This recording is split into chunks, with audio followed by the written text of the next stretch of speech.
Amén. Paz de Cristo, amados hermanos, queridos amigos. Hemos estado teniendo temas sobre lo de la venida del Señor Jesucristo y sobre el arrebatamiento. En este tema toca hablar qué necesitamos para ser levantados en el rapto de la iglesia. ¿Qué necesitamos? La palabra del Señor dice en Eclesiastés 9:8: en todo tiempo sean blancos tus vestidos y nunca falte ungüento sobre tu cabeza. Amén. También vemos nosotros que cuando está hablando, dice que en todo tiempo sean blancos tus vestidos, está hablando de que debemos de cuidar nuestras vestiduras. Amén. Nosotras necesitamos vivir en esa santidad. Amén, para que el Señor cuando venga por su iglesia podamos ser levantados. Santidad es esa transformación interior, es el alejarnos del pecado. Significa apartado, consagrado. ¿Para qué? Para servir al Señor. Por eso dice que en todo tiempo sean blancos tus vestidos. La palabra del Señor también, ahí en Apocalipsis capítulo 3, del versículo 4 dice: pero tienes unas pocas personas en Sardis que no han manchado sus vestiduras y que andarán conmigo en vestiduras blancas porque son dignas. Entonces el Señor quiere que nosotros guardemos nuestra vestidura espiritual sin mancha, sin arruga, porque dice que Él vendrá por una iglesia sin mancha y sin arruga. Amén. Hablando de ese cuidado de la santidad. Amén. También ahí vemos en Apocalipsis del mismo capítulo, en el versículo 5, dice: el que venciere será vestido de vestiduras blancas, y no borraré su nombre del libro de la vida, y confesaré su nombre delante de mi Padre, y de qué dice, y de sus ángeles. Entonces necesitamos nosotros, hermanos, cuidar nuestras vestiduras.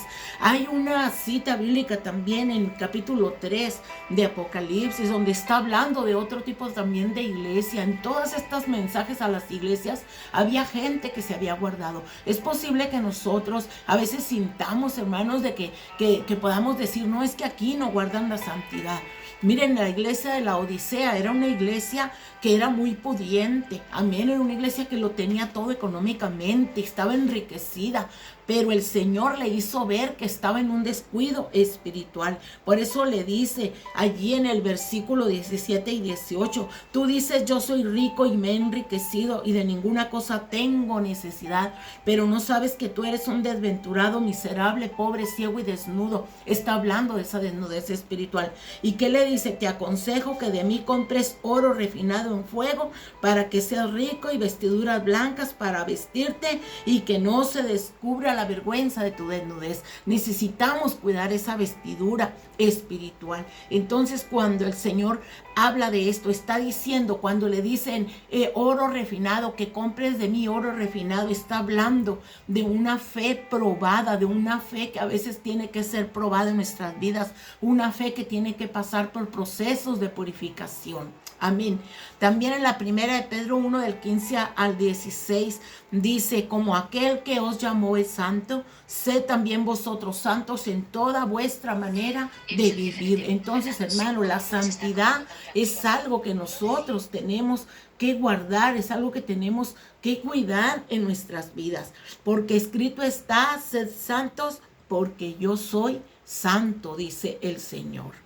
La santidad entonces no es negociable, es una ordenanza del Señor. Primera de Tesalonicenses 5:23 dice: y todo vuestro ser, espíritu, alma y cuerpo sean guardados irreprensibles para la venida del Señor Jesucristo. Entonces, ¿qué necesitamos para ser levantados? Vivir una vida de santidad. Primera de Tesalonicenses 4:7 dice: porque no nos ha llamado Dios a inmundicia, sino a santificación.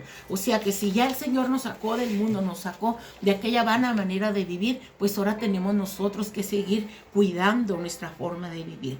Otra de las cosas que necesitamos es llenar nuestras lámparas de aceite. Amén. Allí en Mateo 25, del 1 al 13, se está hablando de la parábola de las vírgenes, de aquellas vírgenes que eran prudentes, amén. Dice, cuando nosotros vivimos una vida de santidad como unas vírgenes prudentes, quiere decir que entonces, hermanos, vamos a estar cuidando nuestra forma de vida y nuestra lámpara se va a llenar de aceite cuando nosotros venimos a buscar de la presencia del Señor. Nuestro interior representa una lámpara que puede o no puede estar arreglada.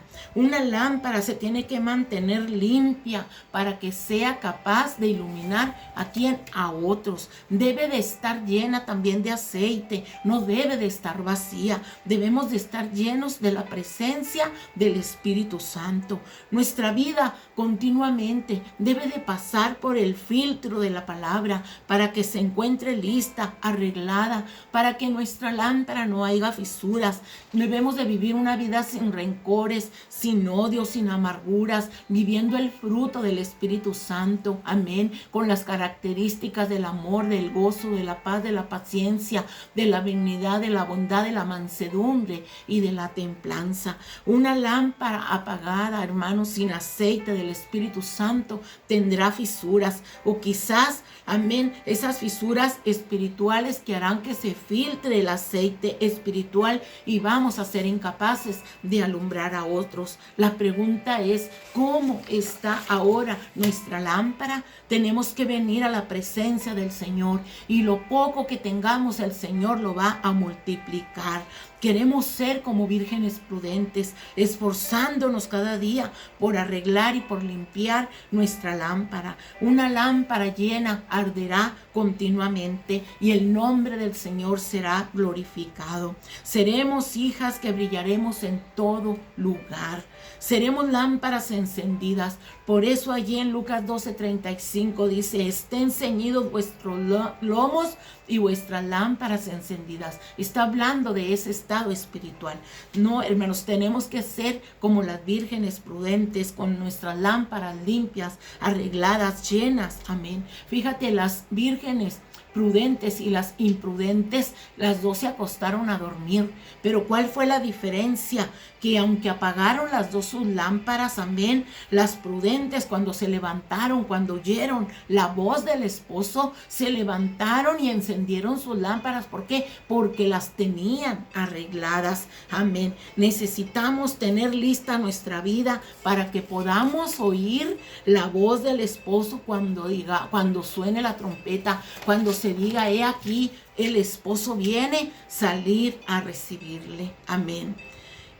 Entonces, hermanos, muchos también se preguntan, ¿por qué el Señor retarda su venida? Sí, es verdad que el Señor retarda su venida. Cuando dice que Dios sacó al pueblo de Israel de Egipto, a Canaán, dice, Dios lo podía haber llevado, ¿verdad?, de un camino más corto, amén, podían haber llegado rápido, pero fue por causa de la desobediencia que el pueblo de Israel no llegó pronto a la tierra prometida. Y entonces muchas veces quiere decir que también el Señor retarda su venida. Dice, pero ¿por qué? Por amor a aquellos que aún no se han acercado a Él, por amor a aquellos que aún no se han arrepentido, por la desobediencia que hay en la humanidad. El Señor retrasa también su venida, y también por desobediencia a veces se retrasan las bendiciones de Dios en muchos de nosotros. El ser humano que vive sin Cristo, una vida vacía, desértica, sin propósito, sin sentido, sin dirección, en desobediencia, deambulando con desesperanza y sin fe, y muchos escuchando que hay un Dios grande y poderoso que se manifiesta en su vida y una otra vez, pero prefieren vivir en el desierto. Amén. Y en el desierto, aún así, por la misericordia de Dios, vemos cómo se manifiesta el poder de Dios en nuestra vida. Entonces el Señor dice en la segunda de Pedro 3:9, el Señor no quiere que nadie perezca, amén, sino que quiere que todos regresen a Él arrepentidos. Yo te invito a que sigas adelante, que busques de la presencia del Señor, que sigamos arreglando nuestras lámparas, que vivamos una vida de santidad para que cuando el Señor venga a recoger a su iglesia estemos listos para irnos con Él. Mi deseo es que el Señor te bendiga, Amén. Gracias te doy, Padre Celestial, por esta pequeña reflexión que te pido que sea de bendición para todos los que le escuchan. En el nombre de Jesús. Amén.